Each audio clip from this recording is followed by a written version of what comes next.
Kindly recite Surah Fatiha for the grandfather of Mehraban Ali, Sayyid Hussain Shah Shamsi Sabzwari Tabrizi. امام علی علیہ السلام حضرت سلمان فارسی کے ساتھ گزر رہے تھے تو رستے میں آپ کا گزر قبرستان سے ہوا۔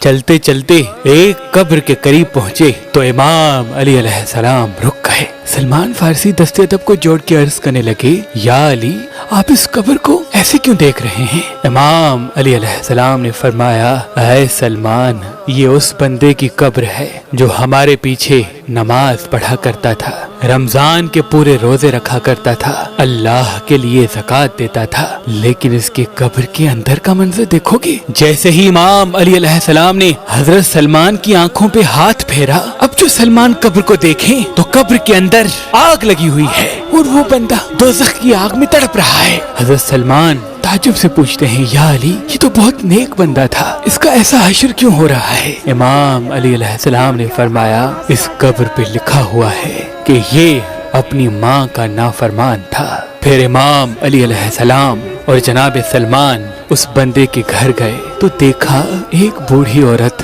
رو رہی تھی۔ امام علی علیہ السلام نے فرمایا، اے عورت، تو زبیر کی ماں ہے نا؟ تو وہ رو کے کہنے لگی، ہاں یا علی، میں اس زبیر کی ماں ہوں جو مجھے بات بات پہ ٹوکتا رہتا تھا، لوگوں کے سامنے میرے ساتھ زور سے بات کرتا تھا، میری بے عزتی کرتا تھا، مجھے ایک نوکرانی سمجھتا تھا۔ امام علی علیہ السلام نے فرمایا، اے زبیر کی ماں، تم دیکھنا چاہو گی کہ آج تمہارے بیٹے کے ساتھ قبر میں کیا ہو رہا ہے؟ اب جیسے ہی وہ عورت آنکھیں بند کرے تو دیکھے کہ اس کا بیٹا قبر کے اندر آگ میں جل رہا ہے۔ وہ چیخ کے کہنے لگی، یا علی، میرے بیٹے کو اس آگ سے بچاؤ۔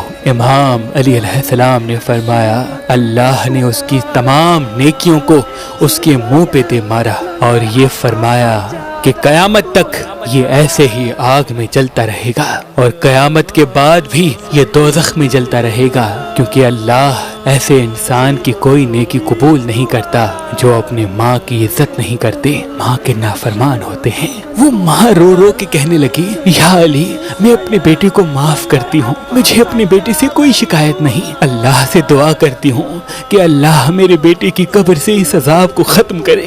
امام علی علیہ السلام اور جناب سلمان نے آمین کہا۔ اب جو وہ ماں آنکھیں بند کرے تو دیکھے اس کا بیٹا پرسکون سویا ہوا ہے۔ امام علی علیہ السلام نے فرمایا، اللہ نے تمہاری سن لی اور تمہارے بیٹے کی قبر سے اس عذاب کو ختم کر دیا جو ماں کی نافرمانی کے سبب آتا ہے۔ یہ ہے ماں جو اتنی تذلیل کے بعد، اتنی توہین کے بعد بھی اپنے بیٹے کو تکلیف میں دیکھ نہیں سکتی، تو ہم اپنی زندگی میں اپنی ماؤں کو تکلیف کیوں دیتے ہیں، ان کی تکلیف کا سبب کیوں بنتے ہیں؟ اللہ دنیا کی تمام ماؤں کو اپنی حفظ و امان میں رکھے، اور اللہ سے یہ دعا ہے کہ کبھی بھی کہیں بھی کسی بھی اولاد کے سبب کسی ماں کی آنکھوں میں کوئی آنسو نہ آئے، کسی ماں کی آنکھوں میں کوئی آنسو نہ آئے۔